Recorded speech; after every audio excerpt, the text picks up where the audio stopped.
Hajimemashite, Alice des. Enchantée, je m'appelle Alice et je vis à Paris. Hello, aujourd'hui on est avec Alice qui est venue un peu nous parler de son background. Je lui ai demandé de venir parce qu'elle habite en France depuis très longtemps et elle est moitié japonaise et moitié française. Donc elle va nous parler un petit peu de son vécu au Japon et son vécu en France. Et dans quelle langue en fait tu es le plus à l'aise, tu dirais, entre le français et le japonais Là, je vis à actuellement? Paris depuis 18 ans, donc en français, ça va. Je gère un petit peu, je pense. Mais c'est vrai que ma langue maternelle, ça a toujours été le japonais. Donc du coup, je suis beaucoup plus à l'aise quand je parle japonais. Je suis plus naturelle dans mes expressions, etc. quand je parle en japonais.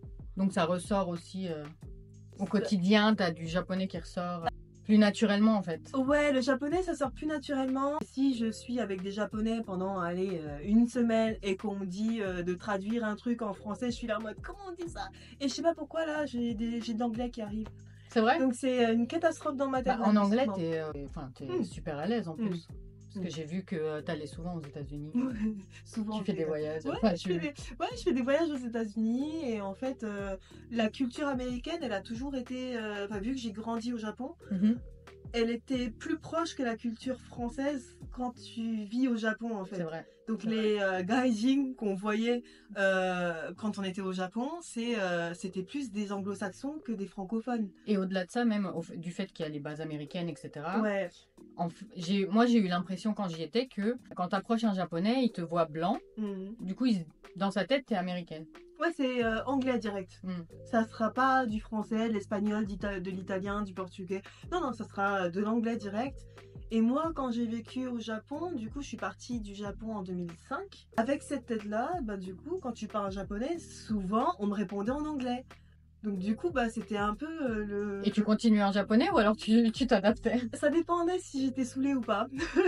Au début, tu expliques un petit peu en disant Nihongo daijoubu desu yo.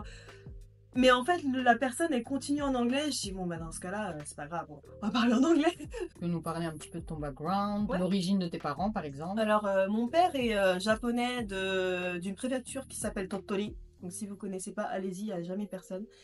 Et ma mère, en fait, moitié du coup française d'Alsace et moitié du Moyen-Orient. Ça fait un truc comme ça. Voilà. Ça donne ça. C'est ça. Ouais. Comment tes parents se sont rencontrés? Alors, ils se sont rencontrés en fait au Japon. Donc ma mère, en fait, elle a toujours été passionnée du Japon et elle travaillait pour une compagnie aérienne à l'époque. Et elle a toujours voulu aller au Japon, donc elle est allée voir. C'était un peu inconnu encore à l'époque, c'était dans les années 70, dans le début des années 70. Elle avait début de la vingtaine, je crois, un truc comme ça. Elle est tombée amoureuse du Japon, elle a voulu en savoir plus, donc du coup, elle est rentrée de ce premier voyage. Elle a voulu s'installer pour 6 mois. Donc elle a trouvé son appartement, elle a trouvé son travail, donc elle avait un travail d'assistante en fait dans une entreprise japonaise. Elle devait donner des cours à des clients de cette entreprise de langue française. Et du coup, mon père était un des clients en fait de cette entreprise. Et c'est celui qui parlait le mieux français parce qu'en fait il avait déjà fait un voyage en France. Donc c'était assez, je dirais pas rare, mais voilà, ça se comptait quand même. Ouais, à l'époque, oui. Ouais. Tu m'as dit en off que tu as vécu 18 ans de ta vie au Japon. Ouais. Donc tu es né au Japon.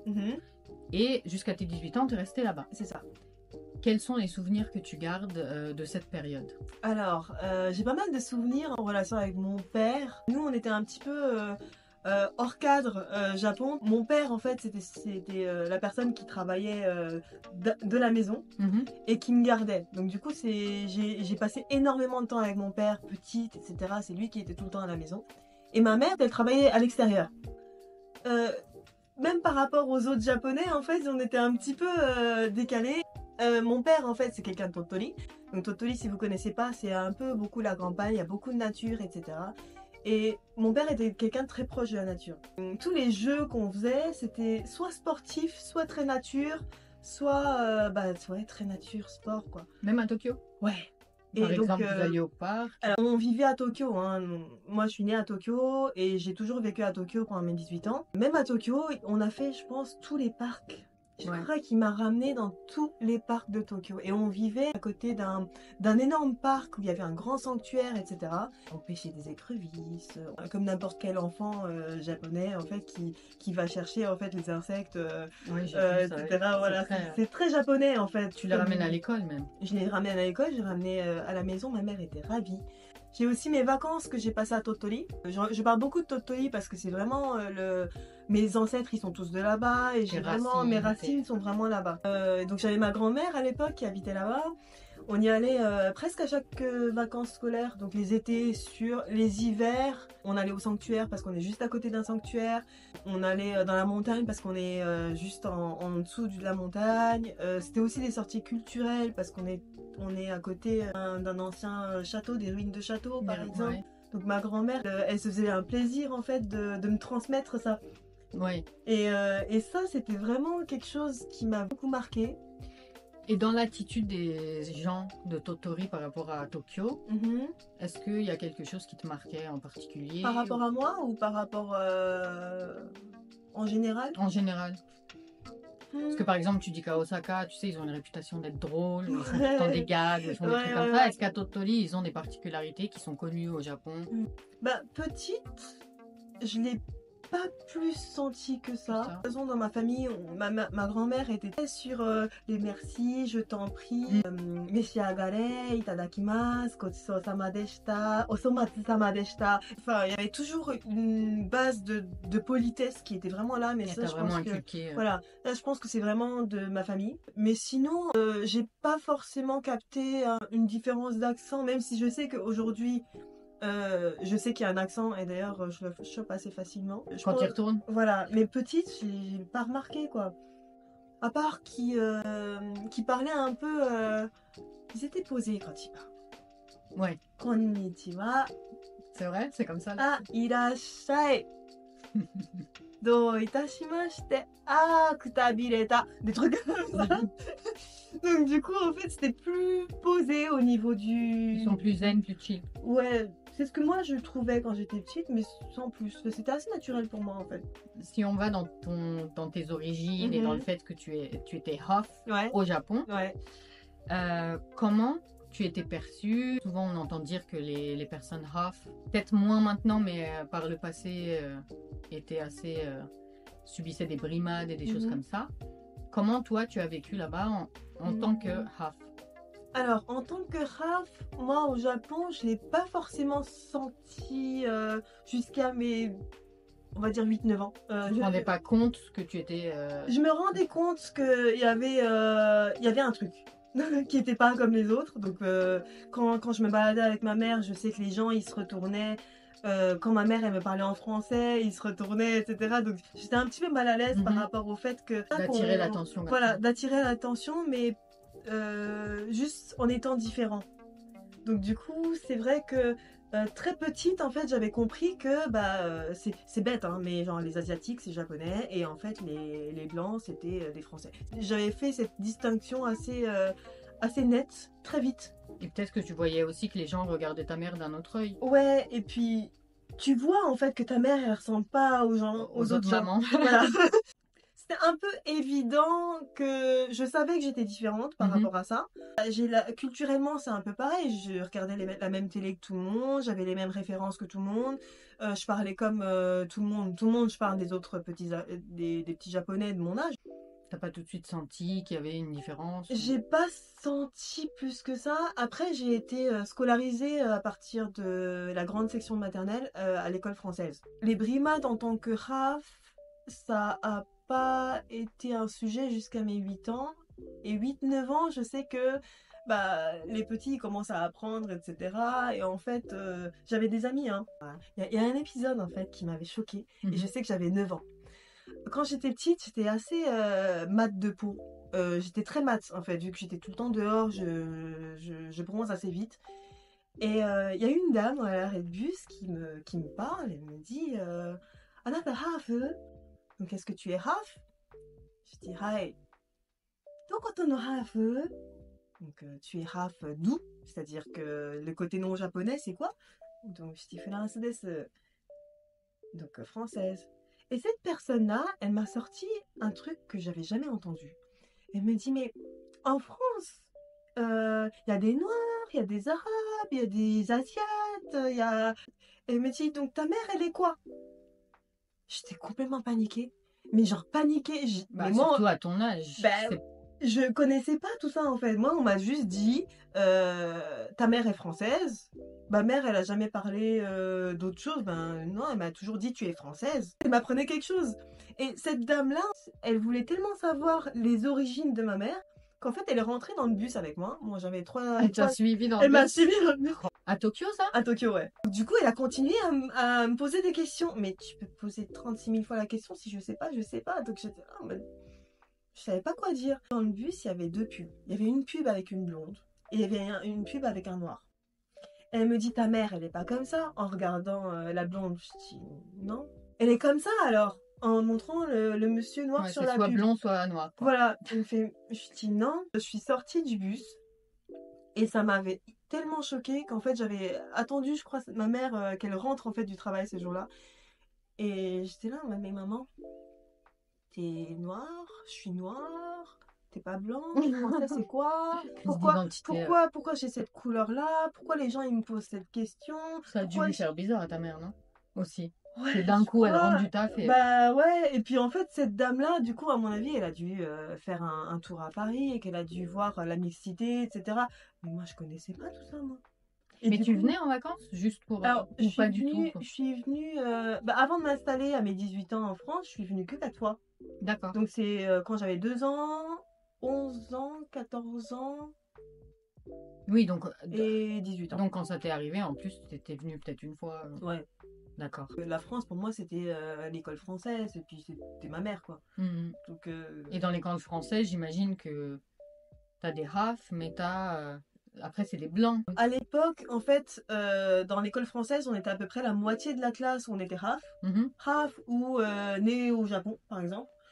Mais la plupart, en fait, c'était des fils de diplomates, etc. Donc c'était beaucoup de blancs. Il y avait pas beaucoup de minorités, en fait. On est vraiment pas beaucoup.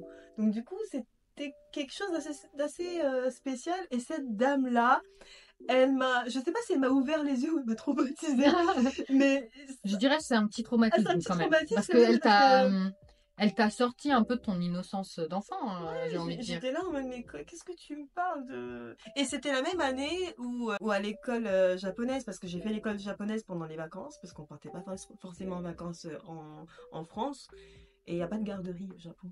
Mon père, il a eu la brillante idée de me mettre à l'école en face, et j'ai passé des super moments là-bas. C'était trop bien.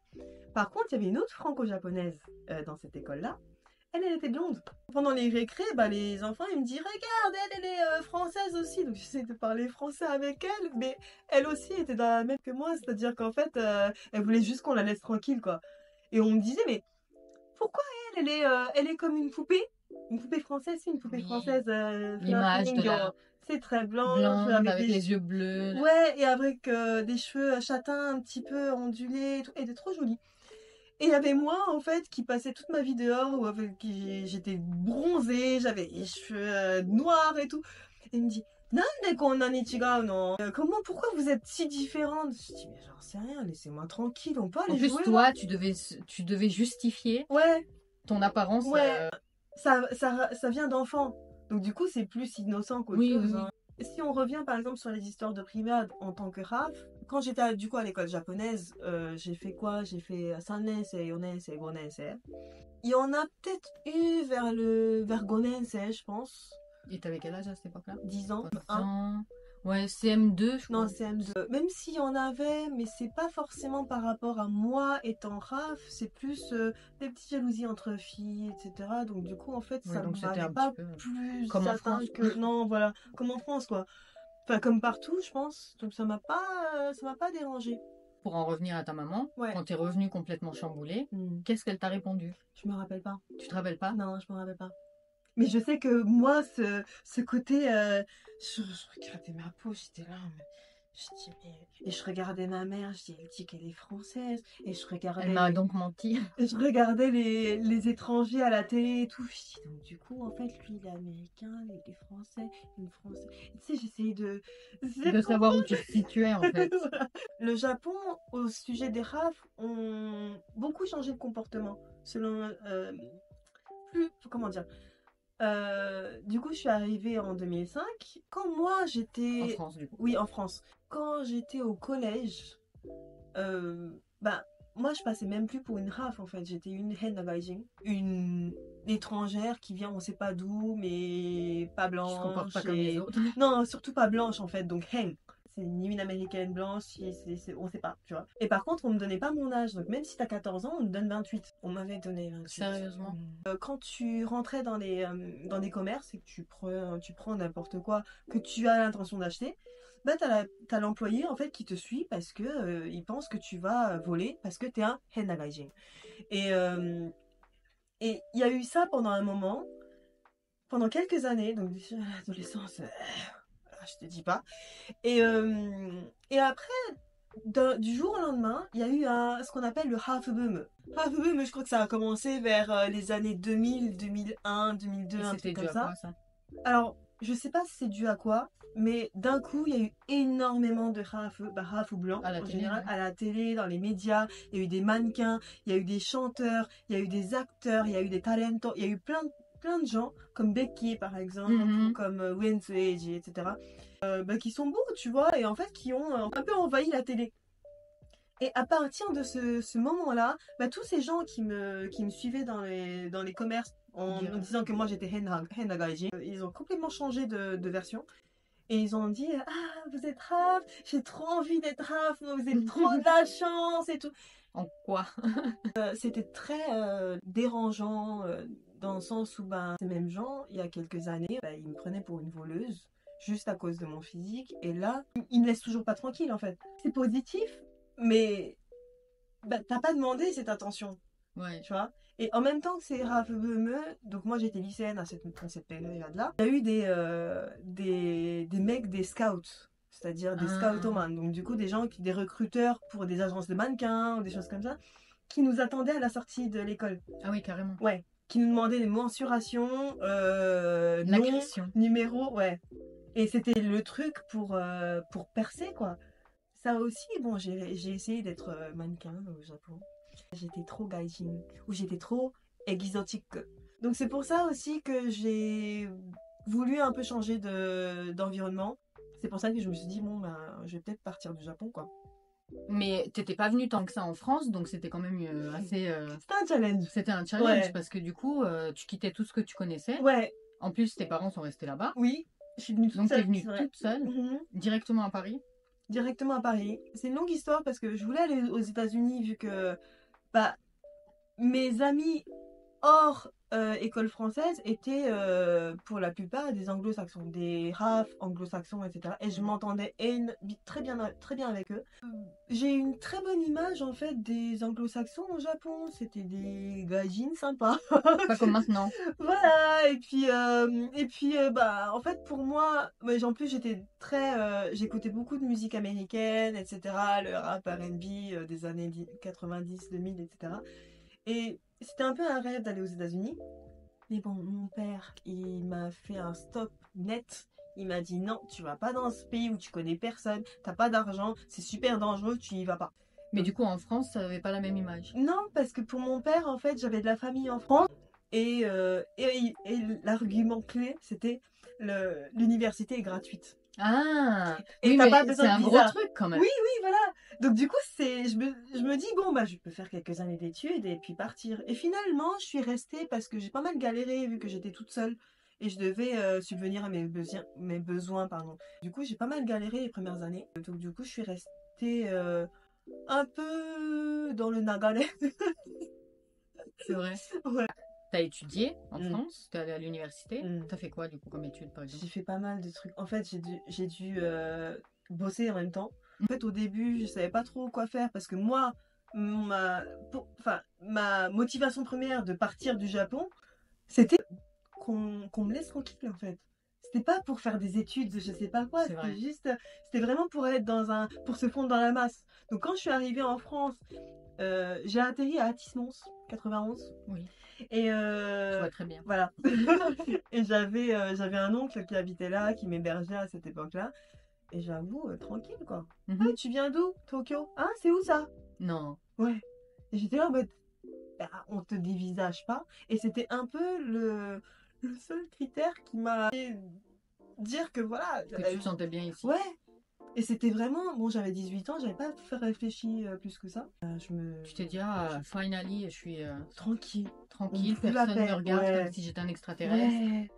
Aujourd'hui, est-ce que tu te sens plus japonaise, plus française?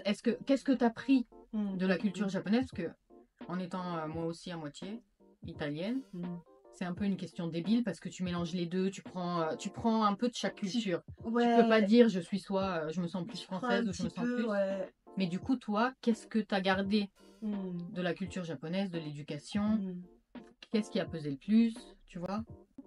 Bah, plus je vieillis, moi, je trouve que plus je deviens japonais. Enfin, c'est pas que je deviens. Plus mon côté japonais, il ressort. La période, l'enfance a un impact énorme sur la personne. Bah, plus je vieillis et plus je pense japonais, quoi, tu vois. Mais par contre, autant j'ai vécu au Japon pendant 18 ans, mais j'ai été scolarisée quand même, dans la plupart du temps, chez les Français. Donc du coup, j'ai des automatismes, même dans le travail, par exemple, qui sont très français. Il y a un problème, on en parle. Par exemple, voilà, bim, on perd pas de temps. J'aime pas perdre du temps.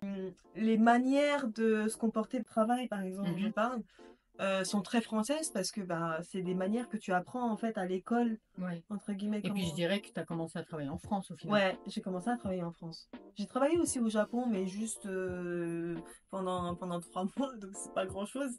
Mais c'est vrai que là, j'ai clairement été très française. Il y a eu un problème avec une collègue et qui était partie un peu dans des brimades, dans des izumés un peu bizarres. Elle mélangeait un peu tout, ma vie perso, etc. Sans me dire en fait c'était quoi le problème. Donc si t'as un problème au niveau de mon taf, viens, on en parle. Et ça commençait à être lourd pour moi. Et un jour, en fait, je lui ai fait Yobidashi. C'est ce qui se fait pas du tout. Donc en fait, je lui ai dit, écoute, est-ce qu'on peut parler, toi et moi? C'était quelqu'un qui était hiérarchiquement plus au-dessus que moi. Et ça se fait pas en fait au Japon. Donc en fait, je lui ai dit, est-ce qu'on peut parler là tout de suite? Et je lui ai dit, mais c'est quoi ton problème? Qu'est-ce qu'il y a? Est-ce que si tu as un problème, viens, on travaille ensemble, viens, on met les choses à plat, on en parle, on règle le problème. Ça a dû la traumatiser. Bah, finalement, elle a apprécié. Ah ouais? Finalement, donc j'ai eu de la chance. Mais c'est vrai que bah, ça, c'est des fonctionnements qui sont typiquement français en fait. Oui, c'est vrai. Après, au niveau culturel, c'est vrai que culturellement, au niveau de la façon de penser, par exemple, c'est automatique, hein, je passe par le gamin. C'est un truc. Inconsciemment même. Inconsciemment. C'est même j'ai même pas conscience que je fais gamin. Jusqu'à ce que. Ça, il faut qu'on l'explique parce que Ouais. les Français connaissent pas le gamin. Gamin, on dirait qu'on se retient. C'est prendre sur soi en Prendre français. sur soi, voilà, c'est ça, t'as raison. Mais je trouve pas que ça a le même, la même même intensité en fait. C'est un peu quelque chose que quand tu grandis au Japon, on te dit bon bah écoute, t'as envie de manger du chocolat, gamin, pas tout de suite. Même au-delà de ça, dans la société, pour que règne un petit peu l'harmonie, on va dire, au sein de la société, bah il faut gamin, tes propres, tes pulsions, tes envies égoïstes, parce qu'il faut que tu penses à l'autre. C'est ça, en fait, tu fais en sorte que tout se passe bien. Donc si en faisant un peu gamin, tout se passe bien, bah, tu vas faire gamin. Ouais. Tu vois. Et donc il y a ça en fait qui est très ancré quand même chez moi. Malgré toutes les années en France. Ouais. Et ça en fait, je pense que ça va jamais partir. Mais tu travailles aussi avec des Japonais en France. Ouais, je travaille aussi. J'ai beaucoup travaillé dans les entreprises japonaises aussi. Donc au niveau relationnel, même dans le travail japonais, ça va. C'est plus du coup avec les Français, des fois c'est un petit peu compliqué parce que entre le tu et entre le casual, c'est pas la même chose très en fait. fin comme. Par exemple, ça chatte sur n'importe Teams ou n'importe quoi dans le travail, ça se tutoie, c'est un tu professionnel. Et ça, c'est un truc que j'avais pas eu jusque-là. Et je me dis, en fait, finalement, le français, c'est pas que tu et vous. En fait. Et donc, je découvre là, maintenant, qu'en fait, c'est pas que le Kajuro et le pas Kajuro. Tu fais attention aux choses. Oui. Tu fais attention à ton environnement. Tu fais attention à... Mais ça, je pense que c'est très japonais. Tu penses? Oui. De faire attention à ton environnement, oui, parce que je le vois, Ouais. même à Paris, surtout à Paris, Ouais. que les gens sont dans leur petite bulle Mhm. et ils font pas forcément attention à Ouais. leur environnement autour. Comme ça a choqué mon mari quand il est arrivé, c'est des choses qui vraiment, par exemple, l'irritaient à mort en disant, mais purée, le trottoir, il est comme ça. Tu me vois, tu me regardes, j'arrive, tu ne bouges pas. Mais ouais, et du coup, en fait, on est obligé de se heurter. Parce soit qu'en tu fait... te rentres dedans, soit tu bouges, parce que l'autre, il va pas bouger. Non. Ça, ou ouais, alors ça, tu veux absolument rentrer dans le métro, tu vois que les gens sont pas sortis, mais toi, il faut que tu rentres. Ouais. Toi, c'est vrai. Et moi, je leur dis ça, par contre. Il faut attendre, ou je dis, mais même si on m'écoute pas, hein. Mais oui. c'est... Moi, je donne des coups d'épaule. Ah, c'est radical. C'est pas mal. Moi, je leur rentre dedans. C'est bien violent à Paris. Mais non, oui, c'est très japonais, je pense, l'environnement. L'environnement, et puis voilà, il y a l'histoire du trottoir, par exemple, c'est je te vois, tu me vois, il y a un commun d'accord où en fait, tu peux pas juste passer comme si tu étais tout seul. Mais ils le font. Ouais. Mais ça, c'est le Kyotsuka, on va dire. Non? Un peu différent. Kyotsuka, non, donc on a... Pour l'environnement, je veux dire. C'est comme on est. Kyotsuka, on a... Ouais, il y a des choses comme ça qui me... Bah, tu sors d'un Airbnb ou n'importe quel hôtel. Moi, par exemple, je fais le lit. Minimum. Où j'enlève les draps, par exemple. Ou je suis pas sûre que tout le monde le fasse. Hein. Je fais en sorte, par exemple, que la personne qui passe après, parce qu'il y a une personne qui passe après, même si c'est son travail, c'est pas parce que c'est son travail que il faut la dénigrer, cette personne. Au contraire, c'est un travail qu'elle fait. Donc, du coup, moi, je vais lui faciliter la tâche. Et c'est un arigato pour moi, tu vois. Ouais. Ou des choses comme ça. Tu penses que les mentalités ont changé maintenant avec les personnes half au Japon? C'est vrai que depuis 2005, moi je vis plus au Japon, donc je suis moins dans le. Mais tu vas régulièrement. J'y vais régulièrement, mais je vais moins à Tokyo, donc du coup tout ce qui se passe à Tokyo, j'avoue que je suis moins familière, je vais plus dans le Kansai. Et c'est vrai que, alors, ce qui est super bien, c'est que je vois des half partout. Mais que ce soit dans les médias, dans la ville, dans les entreprises. Tu as des gens avec qui tu travailles qui ont carrément un nom de half, donc du coup c'est nouveau quoi. Et ça s'est multiplié. Ça s'est multiplié. Il y a moins cet engouement, ce half boom en mode ouais t'es half c'est trop bien. Et je trouve qu'il y a moins, ça devient un petit peu normal. Ça doit être un peu mieux de vivre. Je pense que c'est moins chiant qu'à l'époque. Les gens avant moi, je pense que c'était très difficile par exemple. Tu vois, il y a des après il y a guerre, toujours des premiers. Hein. Voilà. Ouais. Du coup, eux, je pense surtout qu'après guerre, c'était tendu. Ouais. Enfin, il y avait une espèce de haine pour l'américain qui est arrivé, s'installer un peu partout. Du coup, forcément, dans leur tête, quand tu étais half, tu devais être à moitié américain. Du coup, il y avait la trahison d'avoir. Ouais, et puis ils n'avaient pas l'habitude, et puis ça devait être très, très difficile quoi pour eux. Mais là, moi, je m'en plains pas parce que franchement, les hijime qu'on en parle, il y a des métis qui ont subi ça dans les écoles japonaises. Moi, franchement, j'ai eu de la chance, j'ai pas eu ça. Et même si ça a commencé, ça m'a... Ça t'est passé au-dessus. Ouais, non, ça m'a pas... Et c'est vrai que ce qui est super bien aujourd'hui, c'est qu'on voit énormément de half de toute origine. Ouais, il n'y a plus que... Il n'y a plus que des blancs et des japonais. Et avant, il n'y avait que ça. Par exemple, Becky, par exemple, elle est anglaise, japonaise. Wayne Tsueji, c'est américain, japonais. Et là, on voit beaucoup de Bangladesh, Japon, Nigeria, voilà, Iran, Japon, Nigeria, Japon, Cameroun, Japon. Et je trouve que c'est magnifique, en fait. Et franchement... Et c'est beaucoup plus montré aussi, même à la télé, ce genre de mélange. On n'en parle même plus. Avant, quand on voyait quelqu'un de half, on disait Nihon to Americano half de... Ou par exemple... Il fallait en fait rentrer par là, alors qu'en fait là les personnalités elles disent même plus quoi. Et limite, il faut aller chercher sur internet les origines de la personne, et encore, elle le dit pas forcément. Bah, il y a des gens qui le disent, hein. Mais je trouve que c'est moins un titre. Oui, ok. Hein. Et je trouve que ça a beaucoup changé. Et moi, à l'époque, en fait, quand je parlais japonais, alors je parle japonais sans accent, hein, quand je parlais japonais à un japonais, des fois, bah, on me répondait en anglais. Parce que j'avais une tête qui n'était pas japonaise. Là, il y a quelques années, je suis retournée au Japon. C'était quand la dernière fois, du coup? Bah, là, la dernière fois, c'était en septembre, mais c'était que à Totole. À Tokyo, la dernière fois, je crois que c'était en 2016, 2017, un truc comme ça. Et même à Tokyo, quand je parle japonais, par exemple, à une vendeuse, elle va pas bugger en disant ah, eto, thank you. Tu vois, parce qu'il y avait ça en fait qui était énervant. Je te parle japonais, pourquoi tu vas te mettre dans tous ces états pour me parler anglais alors que ça se trouve c'est même pas ma langue, quoi. Oui, c'est vrai. Du coup, il y a moins ça. Et j'ai trouvé que c'était beaucoup plus cool. Ils ont pris l'habitude, en tout cas à Tokyo, dans les grandes villes, ils ont pris officiellement l'habitude des RAF ou des étrangers carrément qui parlent japonais. Donc c'est pas mal.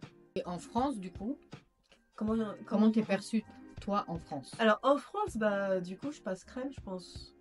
On m'a donné toutes les origines possibles et imaginables. Hein. On m'a donné rebeu, portugaise, italienne, on m'a dit Moyen-Orient, on m'a dit turc, on m'a dit Réunion, on m'a dit Tahiti, qu'est-ce qu'on m'a dit d'autre? Bref, partout, sauf au Japon. Sauf au Japon. Physiquement, ça va. Et au niveau de la langue, bon, ça va, je parle bien français, je crois, non? Enfin, ça va, je parle un peu. Parfait. Et au niveau de la langue, ça choque pas dans le sens où bah, les gens, ils pensent que j'ai vécu toute ma vie en France. Mais c'est après, dans la relation, dans l'attitude, ou quand la relation, elle s'intensifie. Et c'est là où, en fait, ils voient le côté... bah, je crois japonais, quoi. J'ai des logiques qui sont peut-être pas françaises. C'est ça, ce sera toujours. Voilà. Donc là, à ce moment-là, quand ils commencent à te connaître, ils se disent ah. C'est là où voilà. Ça bug. En premier abord, ça va, ça passe crème. Nanka chigao. Et du coup, comme je connais pas, vu que j'ai pas grandi en France, j'ai pas les refs des enfants français. Même si j'ai fait l'école française, c'était quand même une bulle française dans le Japon, donc c'était assez particulier. On n'avait pas forcément la télé française, donc on parlait français, mais un petit peu pas actuel, quoi. Et mélangé en plus. Oui. Non oui. Quand tu connaissais pas un mot, t'allais le dire en japonais. Mais pas en cours, parce que les profs étaient français. Donc du coup, c'est plus entre amis, en fait. Okay. Où c'était la phrase, elle était en japonais, ou la phrase, elle était en français. Et tous les mots importants, ils étaient en japonais. Ou des choses comme ça. Mais c'est vrai que c'est plus culturellement, au niveau des références, etc., qu'en fait, je suis cramée, que je suis pas de là, quoi. Voilà. Est-ce que tu te vois retourner au Japon un jour pour vivre définitivement? Comment tu te situes actuellement? Je dirais pas définitivement. Mais par contre, je trouve que pour vivre au Japon, mais dans le Inaka, dans la campagne, ça serait super bien, par exemple, si tu as des enfants en bas âge. Je trouve ça juste trop bien, parce que déjà, l'école japonaise, elle t'inculque des valeurs qui sont super intéressantes, qui sont même par exemple tu joues avec un truc, tu vas pas laisser ça parce qu'il y a la femme de ménage qui va passer. Non, c'est à toi de nettoyer ta classe parce que c'est ton espace de travail, par exemple, tu vois. Et ça, c'est inculqué depuis, je crois, la crèche, je crois. Donc du coup, je trouve que ça, c'est super bien. Bah, la nature japonaise, franchement, elle est... Les saisons, mais la nature, c'est une nature qui grouille un peu. C'est pas... Enfin, alors, on aime ou on n'aime pas, mais je trouve que pour un enfant, être en contact avec la terre, avec la nature, etc., moi, je l'ai très bien vécu. J'ai adoré cette période-là. Et franchement, je trouve que c'est super bénéfique pour les enfants. Ouais. Et il y a un cadre aussi que, en fait, les enfants, ils peuvent être laissés... comment dire, ils peuvent... Un petit peu plus seuls, enfin libres, ouais, on va dire. Ils sont beaucoup moins maternés. C'est pas qu'ils sont pas maternés du tout, hein, c'est qu'en fait, on leur laisse faire leurs expériences. Et on les responsabilise plutôt, peut-être. Ouais. Donc du coup, par exemple, il y a une émission de télé, je sais pas si oui, tu connais. si, je connais. Hajimete no Sky. Netflix. Netflix, ouais. Ils le font sur Netflix. Ouais, c'est des petits en fait qui font leur première course tout seuls. Donc ils sont, il y a des télés qui les suivent. C'est pas genre va à l'épicier en bas. C'est tu vas faire le grand tour, tu vas aller voir papa, tu vas leur demander de l'argent, et avec ça tu vas aller chez l'épicier, tu vas aller à la pharmacie, tu reviens, machin. Et c'est un vrai périple, et je trouve que... Après ils sont filmés, donc il y a beaucoup de staff. Oui, mais on l'a tous quelque part fait, je pense. Ouais. Après, je sais pas si aujourd'hui c'est toujours le cas, hein, mais je trouve que cette responsabilisation, elle est que bénéfique pour un enfant, parce que un enfant, ça demande que ça. Il veut grandir, il veut qu'on lui donne des missions et qu'il réussisse et qu'il aide ses parents. Donc, je trouve que ça, c'est génial. Et pour ça, il faut avoir un cadre qui est assez sûr, du coup. Donc à ce niveau-là. Mais quand tu penses à envisager, par exemple, d'aller au Japon, du coup, pour toi, ce serait si tu dois élever des enfants. Mais au-delà de ça, par exemple. Au-delà de ça, moi, ça me branche pas forcément, parce que le travail au Japon, c'est un engagement de vie presque. Moi, je le perçois comme ça. Oui, c'est limite plus important que la famille. Ou... Si t'es pas marié et que tu as, par exemple, la trentaine et que tu rentres au Japon travailler, moi, j'ai très peur que ma vie de femme, elle soit finie comme ça. Ouais. Donc, c'est une peur que j'ai, et le travail, elle prend beaucoup trop de place dans ma vie, alors ça, je pense que c'est un truc que j'ai appris à l'école française, du coup. Mais c'est censé être un outil, entre guillemets, un moyen de gagner de l'argent pour ta vie personnelle. Oui, ça, c'est très pour français. Ta vie, voilà. Et je pense que ça va être quelque chose qui me dérangerait. Pour les enfants, je trouve que c'est bien. Mais à la campagne et pas dans les grandes villes, parce que les grandes villes, ils sont tous sur leur téléphone, et je trouve que l'échange humain, il est pas facile. Enfin, il est moins... Je comprends tout à fait, voilà. Un peu comme en France en même temps. Oui, mais Paris, on est un petit peu comme ça, et je trouve que même Paris, on est quand même plus humain qu'à Tokyo, par exemple. Tu trouves? Ouais. Après, moi, j'ai grandi à Tokyo, c'est ce que moi Tokyo, ça s'est arrêté à 18 ans, donc c'est moi ce que je pensais. Moi, si je rentre au Japon, c'est avec mes enfants, à la campagne, pour les mettre à l'école japonaise. Et, chasser des insectes. Exactement. Exactement. Comment tu as vécu la période du Covid? Est-ce que tu étais en France? Est-ce que tu étais au Japon? Comment ça s'est passé, la relation France-Japon en fait? J'ai le passeport japonais, j'ai le passeport français. Donc en fait, même quand le Japon a fermé ses frontières, je pouvais y aller. Et ce qui s'est passé avec le Covid, c'est que j'ai fait les 2 premières semaines de confinement, le premier confinement en France. Et après, malheureusement, j'ai perdu mon papa. Du coup, j'ai dû repartir à Tottori. Et en fait, je suis restée pendant 5 mois ou un truc comme ça. Pour t'occuper de tout ça aussi? Ouais, pour faire les papiers aussi. J'étais avec ma mère aussi. Et de toute façon, on était en confinement en France. Et il n'y avait pas de confinement imposé au Japon. C'était restez chez vous, s'il vous plaît. C'était un peu ça. Mais parce que légalement, ils peuvent pas imposer aux gens de... Non, en fait, sur la constitution au Japon, on ne peut pas imposer à une population de rester à la maison, par exemple. Il y avait une pression sociale qui était ouf, surtout dans les campagnes. Donc à Tottori, ça faisait partie. Et je venais de France, donc du coup moi c'était devenu moi le virus. Oui. Donc je suis arrivée en fin mars. Ouais. C'était une préfecture Tottori où il n'y avait pas de cas encore. Ils ne faisaient pas de tests pour avoir des cas. Mais je pense qu'il y avait des cas. Mais sauf que officiellement, ils étaient à 0 et c'était leur fierté d'être 0. Moi, quand je suis arrivée du Japon, il y a une énorme périple pour passer les douanes, etc. J'avais pas le droit de prendre les transports en commun, j'avais pas le droit de sortir entre guillemets de chez moi, mais j'étais obligée parce qu'il y avait les funérailles de mon père. Comment on appelle ça, le Hokenjo? Corona Hokenjo. Un bureau qui t'appelait tous les jours pendant 2 semaines. Comme à Taïwan un petit peu. Un petit peu, je pense, ouais. Ils surveillaient en fait que tu t'amusais pas à te balader un peu partout. C'était avant qu'ils mettent en place l'appli. Oui. Parce qu'après c'est devenu une application, il fallait montrer ta tête tous les jours, etc. Et il fallait cocher si tu avais de la température ou pas. Et au début c'était des appels. Un jour j'ai eu de la température, j'ai eu 37,2. C'est parce que j'avais le... mais ça c'est de la température au Japon. J'ai remarqué qu'au Japon... C'est binette. C'est un truc de fou. Moi à 37,5 j'ai pas de fièvre, tu vois.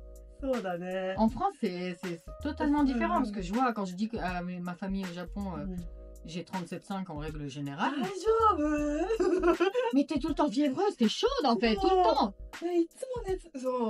Mais c'est drôle, ouais. Du coup, pour eux, là, 37,2, c'était de la fièvre. Et ouais, sur le formulaire Covid, c'est marqué, en fait, il faut alerter, du coup, sur Rokenjo, cette cellule de crise de Covid, à partir de 37,5, que j'avais pas. Donc la personne m'appelle, donc moi, je voulais bien faire des choses. Je me dis, bon, ils ont peur du virus français. Voilà, du virus qui vient de France. Et je pouvais comprendre, parce que c'est quand même une île, etc. et tout, bon, je comprends. Donc, j'ai essayé de faire les choses dans l'ordre. Donc, du coup, je leur ai dit, excusez-moi, j'ai eu rhume des foins. En plus, c'était en plein avril, quand le pollen, là, c'était une catastrophe. Et du coup, je leur ai dit, excusez-moi, j'ai un peu de fièvre. Et surtout que j'avais pas dormi, j'avais pleuré comme je sais pas quoi, etc. Donc, j'étais quand même assez fatiguée. Et j'ai eu 37,2, je leur ai dit. Et en fait, ils se sont mis dans une panique. Mais une panique. Je crois qu'ils voulaient que je sois le premier cas. Étrangère pour pouvoir dire que tu avais ramené ça, voilà, qui vient de France, et comme ça pour prouver en fait que le Covid ça vient pas du Japon, alors que je sais qu'il y avait des cas déjà mais qui n'étaient pas testés ou qui n'étaient pas, voilà, tu vois, c'est assez chiant parce que j'étais le virus et il y avait en fait des tantes ou des grandes tantes, etc., qui voulaient pas te voir, qui voulaient pas me voir, qui voulaient pas venir aux funérailles si j'étais là. Non. Ouais, et je trouve que c'est dur quand même. C'est dur quoi. C'est genre, viens pas aux funérailles de ton père pour... Ouais, mais je peux pas ne pas aller aux funérailles de mon père. Donc, toi, ne viens pas, tu vois. Non, donc, finalement, ça a été ça. Il y a eu des amis ou des voisines, etc., qui étaient un petit peu en mode... et ça a duré un temps. Et pendant 5 mois, tu vas pas juste rester à la maison. Oui, non. Donc forcément, je suis allée voir des amis à Kyoto, je suis allée voir ma tante à Fukuoka, je me suis baladée quand même dans le Japon, mais dans des zones plus contaminées que Tottori. Chaque fois que je revenais, à chaque fois que je revenais, en fait, ils me boycottaient pendant 2 semaines. Ouais, parce que psychologiquement, il n'y a que ces 2 semaines-là où tu peux... Ouais. Oui, et j'ai trouvé ça... Au début, je pouvais prendre sur moi... Gamin. Hein. Je pouvais faire gamin, du coup, les premières semaines. Mais au bout de 5 mois, c'est long, quoi. Je l'ai pas très bien vécu à la fin parce que j'ai trouvé ça... Il y avait des gens qui me disaient t'es rave d'où France. Et les Français, alors, ils sont comment? Ils sont contaminés? Comme vous, en fait. Voilà. Et les grandes villes, ils n'auraient pas eu ce problème-là. Il y a trop de gens qui sont pointés du doigt, virus. Alors que dans les petites villes, dans les villes de campagne, c'était souvent le cas. Dans certaines campagnes, ils rayaient des voitures qui n'étaient pas immatriculées de la ville. Surtout Tokyo a subi beaucoup à ce niveau-là. Mais partout, hein. Mais partout, à Tottori, c'était pareil. Je sais que j'ai un pote de Ehime, par exemple, c'était pareil. Lui, on lui a carrément dit ne reviens pas. Carrément. Parce que lui, il vit à Paris, du coup. Il voulait revenir, voir sa famille. Il dit non, on peut pas te voir. Est-ce que tu trouves que le Japon a changé depuis la réouverture des frontières? Est-ce que toi, tu l'as perçu? Parce que j'ai pas mal de Japonais qui vivent à Paris, qui m'ont déjà fait ce feedback en rentrant la première fois, que ça les a choqués, que par exemple, on détecte qu'ils vivent pas au Japon, ne serait-ce que par leurs vêtements, leur look, ou leur façon de se... Tu vois, est-ce que toi, tu trouves, pas au-delà de ça aussi, que les gens... La perception des Japonais a changé vis-à-vis des étrangers? Est-ce que tu trouves qu'il y a eu une différence quand ils y retournaient après? Après, moi, pour ma part, de toute façon, de loin, on me voit. Donc, en fait, au niveau vestimentaire, au niveau juste de la tête, on voit que je viens pas d'ici. Même si je viens d'ici, du Japon, on voit... Donc, j'ai pas ce côté-là. Mais ça, le côté vestimentaire et voir que lui, il est pas d'ici, ça a toujours été, quelque part. Hein. J'ai des c'est copines... pas quelque chose de... Non, j'ai des copines par exemple qui sont kikokushijo. Donc du coup c'est des japonais en fait qui ont grandi ou nés à l'étranger, mais qui sont complètement japonais et on les détecte de loin, juste avec une coupe de cheveux, avec un maquillage, avec juste un débardeur par exemple. Donc ça a toujours été. Alors je sais pas si c'est le Covid ou si c'est la nouvelle génération, je sais pas trop. Mais au niveau du service, je trouve que les gens sont moins dans le service. Avant, tu pouvais avoir tu pouvais limite être touché tellement en fait la personne, c'était waouh. Au moins t'es nachi. Oh. Ah, maintenant il faut payer pour ça. tu vois. Mais c'est plus gratuit. C'est pas aussi... Ouais, tu le voyais pas forcément que ça saoulait les gens de faire omotenashi. Maintenant, là, tu le vois. Tu le vois. Ouais. J'ai eu un épisode comme ça au supermarché avec mon beau-frère qui vit au Japon. Mhm. Et on trouvait plus du chou chinois ou je sais plus trop quoi, tu vois, un truc.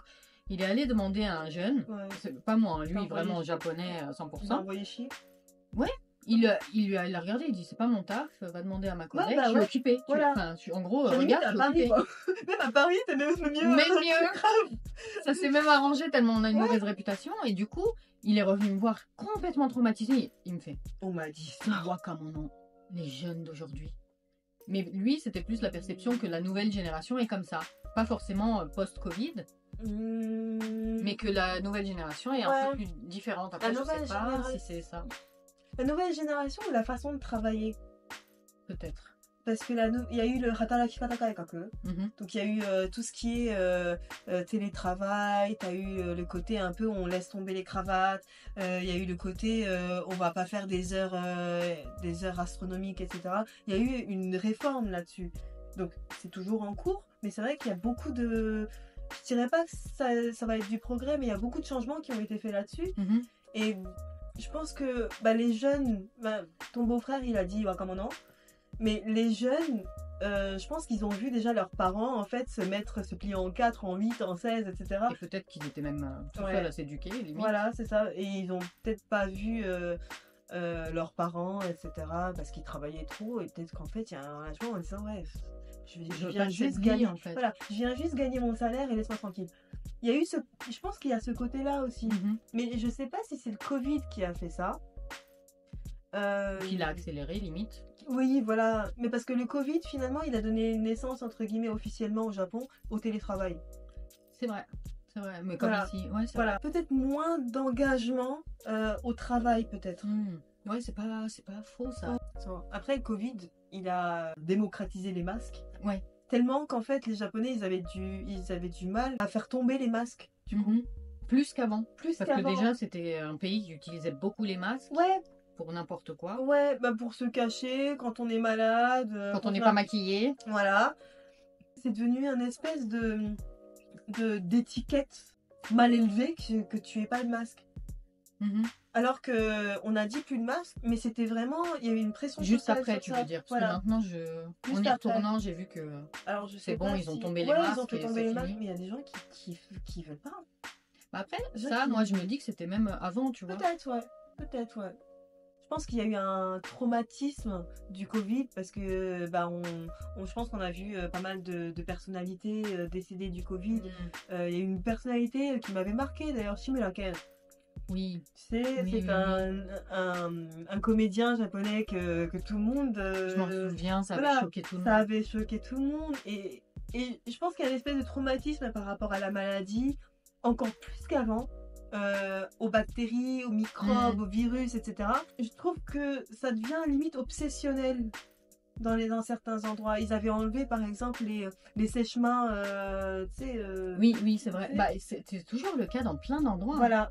Même là je suis allée en octobre. Dans plein d'endroits, tu peux pas te sécher les mains. Il faut que tu aies ton petit mouchoir de poche en tissu pour te sécher. Moi, je l'avais pas. À chaque fois, je sortais de là comme ça. Je te l'avais, c'est pas possible. Où tu mets ça sur tes cheveux, j'ai pas à Totoli, je crois qu'ils l'ont réouvert la dernière fois, je crois, si je me trompe pas. Mais il y avait plein de choses comme ça. Ou alors on t'oblige encore quand tu rentres dans un magasin à mettre de l'alcool sur les mains. Moi, c'est un truc à chaque fois. Ouais, genre. Ça, c'est resté. Ça. Et pourtant, je trouve qu'au Japon, on se nettoie. Enfin, on se lave énormément les mains. Même pas que les mains. Les mains, il y a une hygiène très poussée. Tearai, ugai. De base. Donc les enfants, ugai, c'est en fait les gargarismes. Oui. Et en fait, il y a cette culture-là en fait. Cette culture-là. Que c'est pas forcément. Ouais. Donc quand tu rentres de n'importe où, tu te laves les mains déjà avant de commencer quoi que ce soit, et tu fais des gargarismes comme ça. Enfin, ça a toujours. Pour enlever les virus. Voilà. Ouais. Je trouve qu'il y a une espèce de peur consistante, enfin continuelle des bactéries, ouais. C'est vrai. Il y a un énorme buzz actuellement autour du tourisme de masse. On voit énormément de vidéos de francophones qui disent n'allez pas à Kyoto, c'est blindé, c'est overrated, c'est horrible, c'est un cauchemar, tu peux pas rester. Est-ce que tu penses que c'est le cas? Plus qu'avant? Quelle est ton opinion sur le sujet? Alors le problème, je pense que le Japon est resté quand même fermé pendant presque 3 ans. Donc les gens qui voulaient aller au Japon en temps normal, en 2020, 2021, etc., ben en fait, ils ont quand même voulu venir. Donc du coup, c'est ça, je pense, qui crée le côté... La vague. Voilà, le côté spécial de gens, il faut y aller maintenant. Donc je pense que surtout que le yen est faible aussi. Voilà, le yen est faible et quand même, enfin, il y a des paysages qui sont super instagrammables. Donc du coup, quand tu es sur Instagram, je pense que pas mal de gens sont sur Instagram aujourd'hui, tu vois des magnifiques paysages, tu te dis waouh, je vais aller voir ça. Donc l'overtourisme, je pense que c'est une quête à la photo instagrammable. L'over-médiatisation aussi du Japon en ce moment qui est hyper à la mode. Oui, c'est ça. Et donc je sais que culturellement, c'est un pays qui est très intéressant, qui est très différent du coup de la France, de l'Europe, de l'Occident tout simplement. Et c'est intéressant, mais tout le monde va aux mêmes endroits. Donc Kyoto, par exemple, tout le monde va à Gion, Yasaka Jinja, Kiyomizu-dera, Kinkakuji, pas Ginkakuji, Kinkakuji. Dans la même rue. Ouais. Dans la même rue avec les mêmes... C'est ça. Et tu décalerais de 2 rues. Je dis pas que ce temple il est pas spécial, des temples, des sanctuaires, il y en a partout. Tu peux trouver des petites pépites en fait quand tu changes de rue tout simplement. Donc je trouve que c'est une question de peut-être que les touristes ils vont aux mêmes endroits, soit ils sont pas intéressés de voir autre chose, soit ils ne connaissent pas. Oui, et c'est aussi une première fois, des fois, tu as vraiment envie de voir ces spots-là, parce que c'est la première fois que tu es au Japon. Ouais. Et quand tu es touriste, j'avoue que tu fais un truc touristique la première fois. De base. Donc, les Japonais qui viennent à Paris, ils font quoi? Ils font la Tour Eiffel, ils font les Champs-Élysées, ils font Montmartre, etc. C'est des spots. Ouais. Donc, je pense que c'est une question de spots, mais ces spots-là ne sont pas forcément équipés pour accueillir autant de gens. Ouais. Donc, j'avais visité Kyoto en plein confinement. Le rêve. C'était trop bien. Mais il n'y avait personne, c'était calme. Et là, en fait, tu sens vraiment la beauté de Kyoto avec les gongs, en fait, des temples.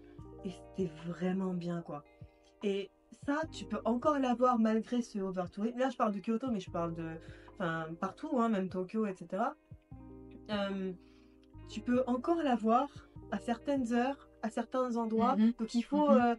sortir un peu des sentiers. Ouais, il faut sortir et quand on ne sait pas sortir des sentiers, il y a énormément de guides locaux francophones maintenant, de nos jours, où si tu as trop peur de te faire un parcours alternatif, tu peux faire une journée au milieu de la foule, et le jour d'après, je sais pas, tu essayes de faire un peu plus local, de choisir tes activités en fonction aussi de tes intérêts. Ouais. Et après pour un premier voyage, je pense que les gens ils font Tokyo, Kyoto, Osaka, Nara.